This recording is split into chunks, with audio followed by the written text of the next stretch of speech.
ตอนนี้แมนมาอนุสรณ์สถานพระเท้าหนูหักมุมสวรรค์วันที่ 9 เมษายน 2025 เนาะซึ่งวันที่ 9 เมษายนนี่ตรงกับวันเกิดของเพิ่น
คือว่าอันทุกๆปีนี้พวกเขา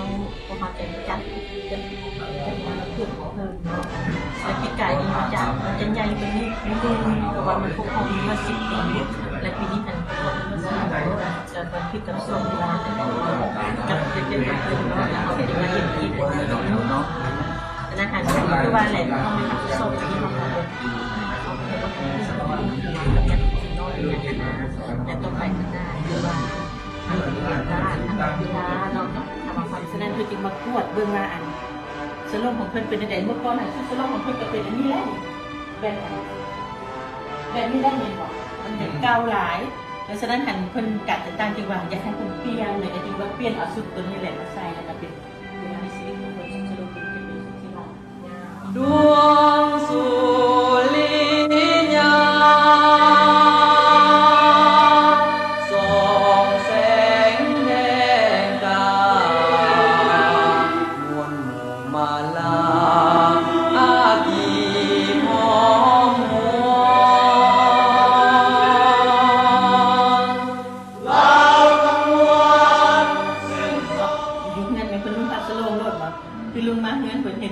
โนงอันนั้นกันโนง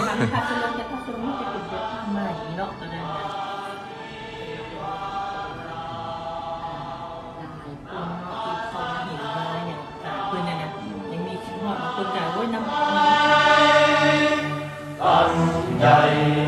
สาวเราก้าวเดินไปใต้แสงควันไฟของภาพที่หุ้มใส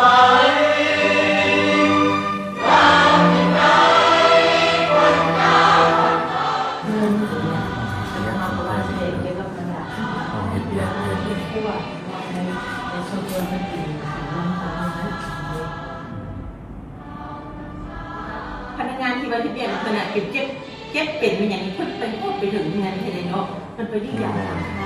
ถ้าเราไปห้องหมอมาได้เพิ่งก็ยังเป็นห้องเงินห้องสารอันนี้แหละที่ว่ามันเป็นสิ่งที่ว่ามันแสดงให้เห็นถึงความนับหน้าถือตาของผู้นำที่เราให้เห็นคือจะมาเบิ่ง ได้เฮียนเอาน้ำเพิ่นนั่นน่ะโดน เขาเบิ่งเนี่ยตัวอย่างเครื่องคือตู้นี้คือการนี่แล้วเป็นช่วงคุณพ่อต้องเสียชีวิตไปเลยเพราะว่าอันเบ่งอันกับเห็นเรื่องจังบอกที่เป็นคนที่นึกเป็นเป็นที่จะมีอันนั้น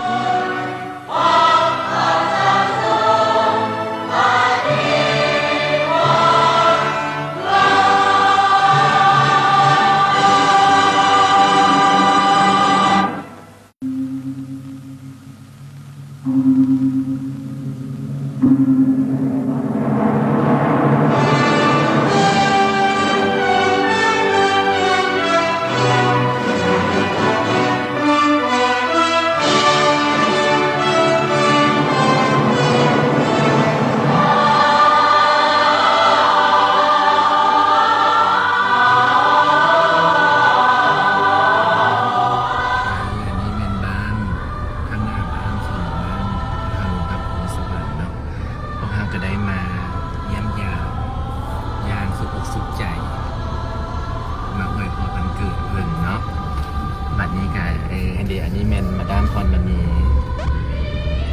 ดูค่ะพิซซ่า